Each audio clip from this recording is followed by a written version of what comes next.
Today, we're diving deep into a timeless classic that, despite being written decades ago, still resonates powerfully in our world. Get ready as we unpack the incredible story of George Orwell's Animal Farm, a fable that's much more than just talking animals. Our journey begins on an old English farm, Manor Farm, run by the often drunk and neglectful Mr. Jones. The animals are tired of their hard lives, constant hunger, and the tyranny of their human master. One night, an old, wise boar named Old Major gathers all the animals. He shares his dream of a world where animals are free from human oppression, where they work for themselves and live in equality and prosperity. He tells them about animalism, a philosophy built on the idea that all animals are equal, and teaches them a revolutionary song, Beasts of England, a powerful anthem of freedom. Inspired by Old Major's vision, even after his peaceful death a few days later,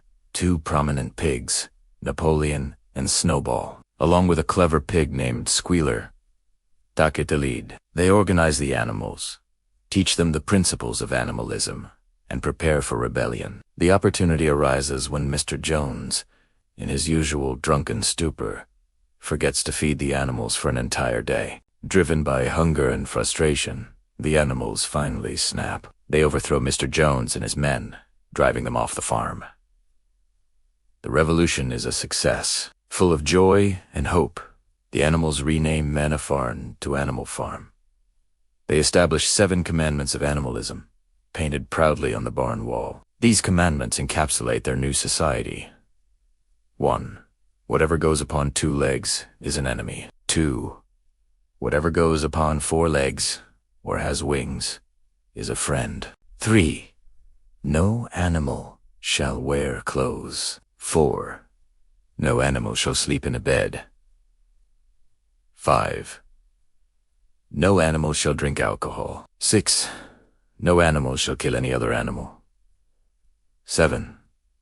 All animals are equal. Life on Animal Farm initially thrives. The animals work harder than ever, motivated by the belief that they are building a better future for themselves. The harvest is bountiful, and the farm is more productive than under Mr. Jones. Snowball, the more intellectual and charismatic of the pigs, takes charge of organizing committees, trying to educate all the animals, even proposing the construction of a windmill to generate electricity and make their lives easier. However, cracks soon begin to appear. Napoleon, the other leading pig, is more cunning and power-hungry. He isn't interested in Snowball's, committees, or education. Instead, he secretly raises a litter of 9 fierce dogs, isolating them from the other animals. As the pigs begin to take more control, they subtly start bending the rules. They claim the milk and apples are necessary for their brain work as leaders, ensuring the other animals never question it. The tension between Snowball and Napoleon escalates, especially over the windmill project. Snowball passionately argues for it, promising a future of leisure. Napoleon, however, publicly dismisses it. At a crucial meeting where Snowball presents his plans for the windmill,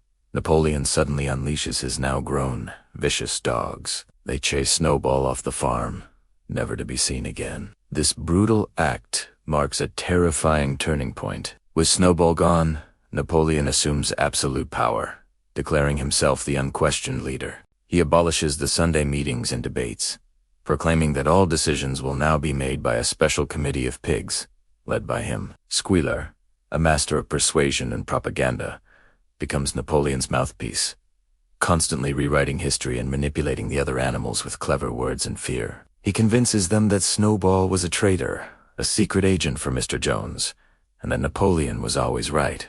Ironically, Napoleon soon announces that the windmill will, in fact, be built, claiming it was his idea all along and that Snowball merely stole his plans. The animals are put to back-breaking work, especially Boxer, the strong and loyal cart horse, whose motto becomes, "I will work harder." And Napoleon is always right. Despite their exhaustion, they believe they are working for their own good. Life on the farm becomes increasingly difficult for the common animals. Food rations dwindle, while the pigs grow fatter and more comfortable. The pigs move into the farmhouse, sleep in beds, and even begin trading with humans.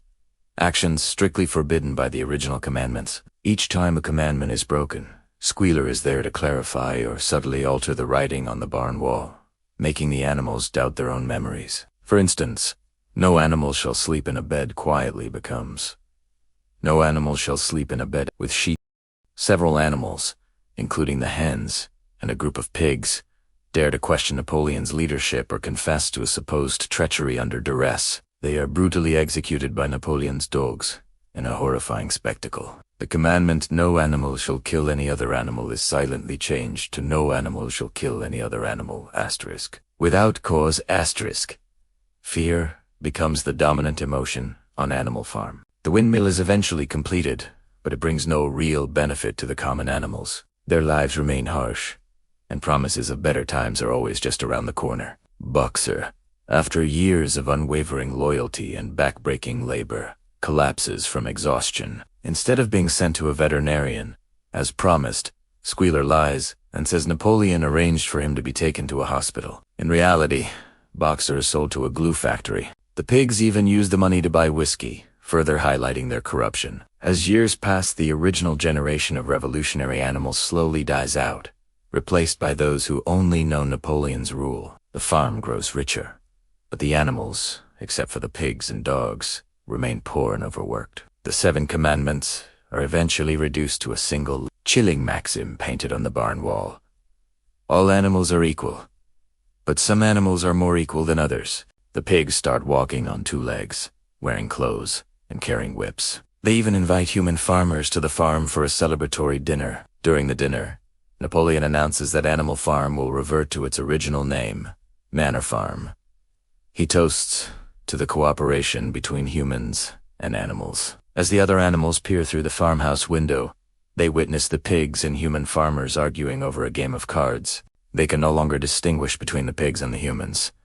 The oppressors have simply replaced each other. The cycle of tyranny has come full circle. Animal Farm is a powerful allegory for the Russian Revolution and the rise of Stalinism, but its themes are universal. The dangers of unchecked power, the manipulation of language, the erosion of ideals, and how easily a revolution meant for liberation can turn into another form of oppression. It serves as a stark warning to remain vigilant and question those in authority.